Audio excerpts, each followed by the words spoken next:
Good morning dear students. आज हम chapter number 4 class +1 इस्लाम का उदय और विस्तार, rise and expression of Islam धर्म के बारे में हम आज पढ़ेंगे। इस्लाम धर्म का उदय कैसे हुआ, इस्लाम धर्म की उत्पत्ति कैसे हुई, इसके फाउंडर कौन है इस्लाम के, तो इस चैप्टर में हम इसके बारे में डिस्कस करेंगे। अब हम लें कि भाई इस्लाम का जन्म भाई born in the 6th century यानी 6ठी शताब्दी में इस्लाम धर्म का उदय हुआ था। वैसे तो अगर हम हिस्ट्री की बात करें, इतिहास की बात करें, तो इस्लाम धर्म लगभग 1400 वर्ष पुराना है। अब शुरुआत में इस्लाम जब फैला था तो कौन कौन से स्थान के ऊपर, नॉर्थ अफ्रीका, ईरान, अफगानिस्तान और सम पार्ट्स ऑफ चाइना। शुरुआत में इस्लाम धर्म जो फैला था, इस्लाम धर्म का जो विस्तार हुआ था, तो जो ये एरिया हैं नॉर्थ अफ्रीका का, ईरान का, अफगानिस्तान का, चाइना का कुछ पार्ट्स, तो इसमें इस्लाम धर्म है वो धीरे धीरे इसका फैलाव हुआ था। अब इस्लाम का जो शब्द है, जो वर्ड है, इसका क्या अर्थ है, तो अरबी लैंग्वेज से यह शब्द लिया गया है और इसका अर्थ है सलाम यानी हुक्म मानना। अरबी भाषा का यह शब्द है। अब अगर हम बात करें भाई इस्लाम धर्म तो काफी बाद में शुरुआत हुई थी। कब, हम जैसे अभी पढ़ा कि भाई 6th सेंचुरी के अंदर इस्लाम धर्म की शुरुआत हुई थी। तो उससे पहले हम और धर्मों की बात करें तो विश्व में सबसे पहले जिस धर्म की उत्पत्ति हुई या जो धर्म था तो वो कौन सा था? हिंदू। सबसे पहले था हिंदू धर्म। हिंदू के बाद कौन सा धर्म आया? जैन के बाद बौद्ध के बाद पारसी के बाद ईसाई धर्म के बाद इस्लाम और फिर सिख धर्म। तो इस प्रकार से वैसे तो 7 जो धर्म है वो प्रमुख माने गए हैं। अब वैसे तो कन्फ्यूशियस भी धर्म है, जैसे चाइना का है, वहां पर जैसे भाई भारत में महात्मा बुद्ध थे तो उसके जो अनुयायी क्या कहलाए? बौद्ध धर्म के कहलाए। महावीर स्वामी थे, उसके अनुयायी क्या कहलाए?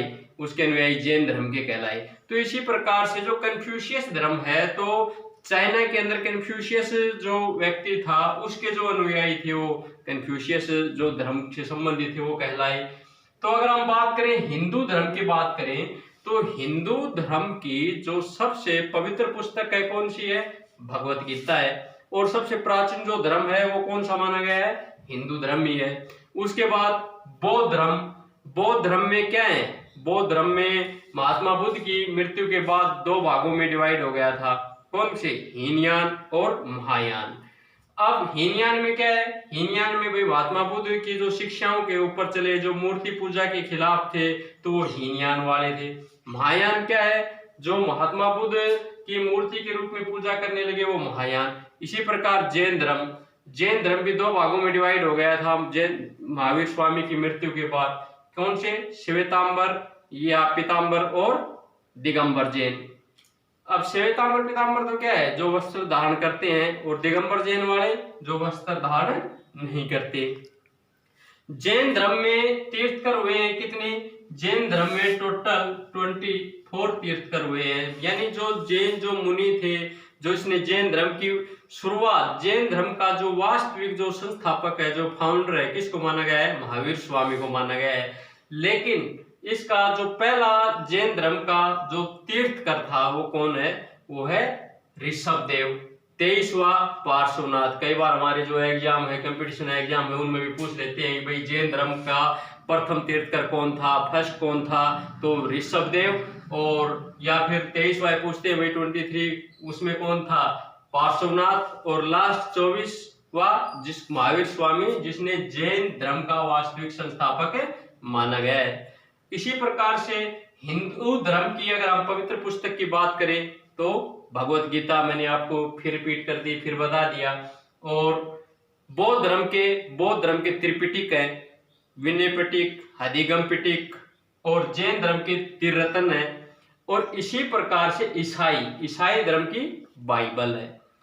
और ईसाई के बाद मैंने बताया भाई पारसी धर्म। पारसी धर्म कहाँ फैला?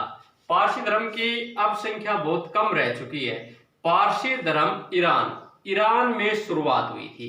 ईरान का पहले जो नाम था वो पर्शिया नाम था ईरान का, बाद में ईरान हो गया। क्यों? क्योंकि बाद में वहां पर भी मुस्लिम साम्राज्य वो स्थापित हो गया। हम जब इस्लाम के बारे में पढ़ेंगे तब हम आपको ईरान के बारे में बताएंगे।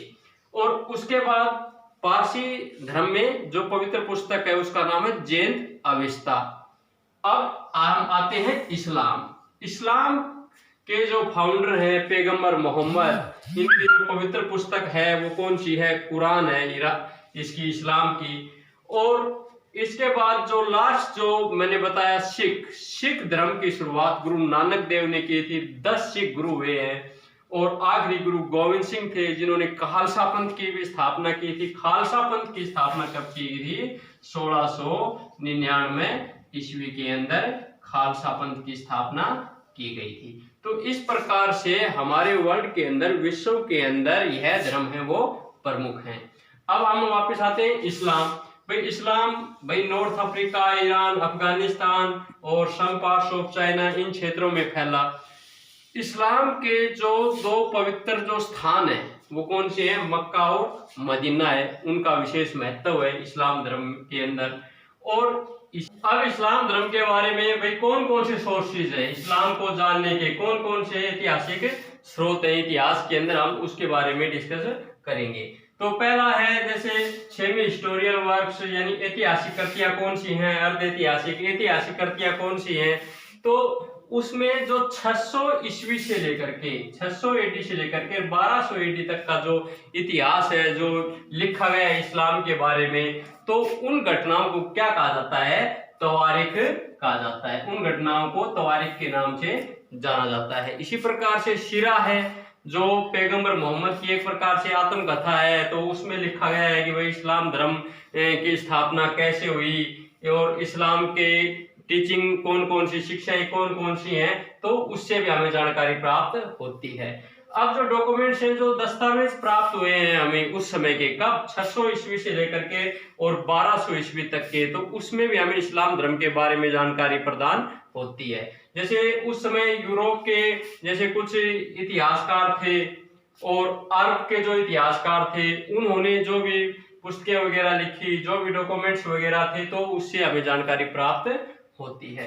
कॉइन्स जो है, सिक्के वगैरह हैं, तो उससे क्या जानकारी प्राप्त होती है कि उस समय जो शासक थे उन्होंने जैसे अपने सिक्कों के ऊपर जो शासक थे, जो खलीफा हुए हैं, उन्होंने अपने नाम वगैरह लिखे, अल्लाह की जो तस्वीर वगैरह थी वो उन्होंने उसके ऊपर इंक्लूड की। तो इस प्रकार से हमें जानकारी प्राप्त होती है कि उस समय जो खलीफा थे, कौन कब कौन सा खलीफा हुआ, खलीफा क्या थे। तो मैं एक बार आपको खलीफा के बारे में जानकारी दे देता हूं कि पैगंबर मोहम्मद की मृत्यु के बाद, पैगंबर मोहम्मद को इस्लाम धर्म का संस्थापक माना गया है, तो इसका स्थान, पैगंबर मोहम्मद का स्थान जिन्होंने लिया उनको खलीफा कहा गया। खलीफा एक प्रकार से जितने भी जो मुस्लिम जो जगत था, मुस्लिम जो एरिया था, जितने भी जो मुस्लिम थे, उनका धार्मिक गुरु माना जाता था।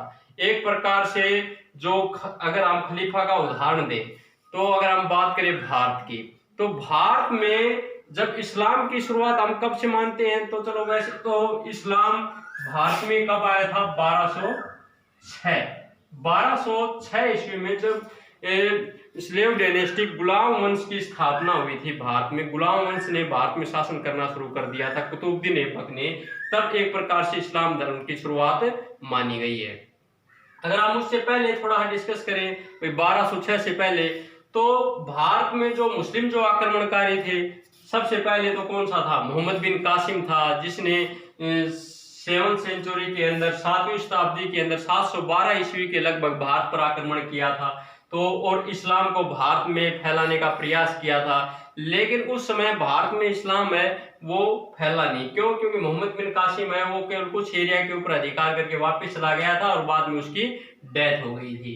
और उसके बाद मोहम्मद गजनबी ने जैसे भारत पर आक्रमण किए, मोहम्मद गजनबी ने कब? 1000 ईस्वी से लेकर के और 1027 ईस्वी तक मोहम्मद गजनबी ने भारत पर आक्रमण किए। तो उनका भी मुख्य कार्य क्या था? उनका भी मुख्य कार्य ये था कि भाई इस्लाम को फैलाने की अपेक्षा लूटने का कार्य था। उसने भारत से धन संपदा लूटी और अपने देश गजनी ले गया। उसके साथ वैसे और भी जैसे आए थे, अल-बेरूनी आया था, अलबेर फिरदौसी आया था, जिन्होंने जो अलबेरूनी ने जो पुस्तक लिखी है तहकीके हिंद, किताबे उल हिंद, तो उसमें थोड़ा सा हमें इस्लाम के बारे में जानकारी प्राप्त होती है कि भाई भारत में इस्लाम धर्म को फैलाने की कोशिश की गई थी। और उसके बाद 1191 ईस्वी के अंदर 1191 ईस्वी के अंदर किसने आक्रमण किया था? मोहम्मद गोरी ने आक्रमण किया था। त्राइन वार हुआ था, त्राइन का युद्ध हुआ था। त्राइन के 2 युद्ध हुए थे, फर्स्ट और सेकंड। 1191 में फर्स्ट, 1192 में सेकंड, पृथ्वीराज चौहान और मोहम्मद गोरी के बीच। जिसमें फर्स्ट जो युद्ध था त्राइन का, तो उसमें किसकी विजय हुई थी? पृथ्वीराज चौहान की।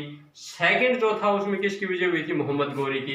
तो इस प्रकार से मोहम्मद गोरी की विजय के बाद मोहम्मद गोरी तो अपने देश गौर प्रदेश जो था वापस लौट गया था और कुतुबुद्दीन ऐबक रह गया था। और कुतुबुद्दीन ऐबक ने, आपने अजमेर में नाम सुना होगा 2.5 दिन का झोपड़ा, जो एक मस्जिद है, एक विद्यालय था, उसको तोड़ करके मस्जिद बना दी थी। तो यानी धीरे धीरे भारत में इस्लाम धर्म की शुरुआत कर दी थी। और 1206 में कुतुबुद्दीन ऐबक भारत का शासक बना था और इस्लाम धर्म की शुरुआत हो गई थी। अब हम खलीफा की बात कर रहे थे, तो मैं खलीफा का ही एग्जाम्पल दे रहा हूं आपको।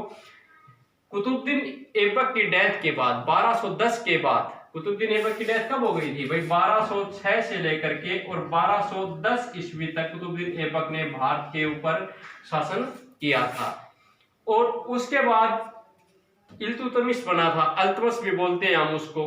तो एक प्रकार से वो गुलाम था, तो उसने जो खलीफा था उससे आज्ञा मांगी थी, उससे पत्र प्राप्त किया था कि भाई मैं दास्ता से मुक्त हो गया हूं एक प्रकार से, और आप मुझे भारत में शासन करने की आज्ञा दें। तो खलीफा क्या था? एक प्रकार का धार्मिक गुरु था। उसके जो आज्ञा पत्र थे उसकी कोई भी अवहेलना मुस्लिम जगत में नहीं कर सकता था।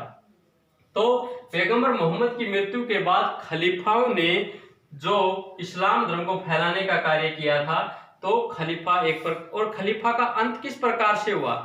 तो खलीफा का अंत आपने फर्स्ट वर्ल्ड वार के बारे में पढ़ा होगा। भाई फर्स्ट वर्ल्ड वार 1914 से 1918 के बीच हुआ था। तुर्की का आखिरी खलीफा था। और हम खलीफाओं के बारे में जब पढ़ेंगे तो उसके बारे में भी हम बताएंगे कि भाई खलीफा का अंत किस प्रकार से हुआ था। अभी हम इसी पे आते हैं भाई, कॉइन्स वगैरह, जैसे मैंने आपको बता दिया भाई खलीफाओं ने जो भी कॉइन्स वगैरह जारी किए थे, तो उससे हमें इस्लाम धर्म के बारे में जानकारी प्राप्त होती है। इस्लाम के जो सोर्सेज हैं वो हमें प्राप्त होते हैं। अब हम आगे इसी में पढ़ेंगे पैगंबर मोहम्मद के बारे में। तो डियर स्टूडेंट्स, आज हमने इस्लाम का उदय और विस्तार यहाँ में हमने पढ़ा, कॉइन्स और इंस्क्रिप्ट, सिक्के और अभिलेख जो सोर्सेज वगैरह थे।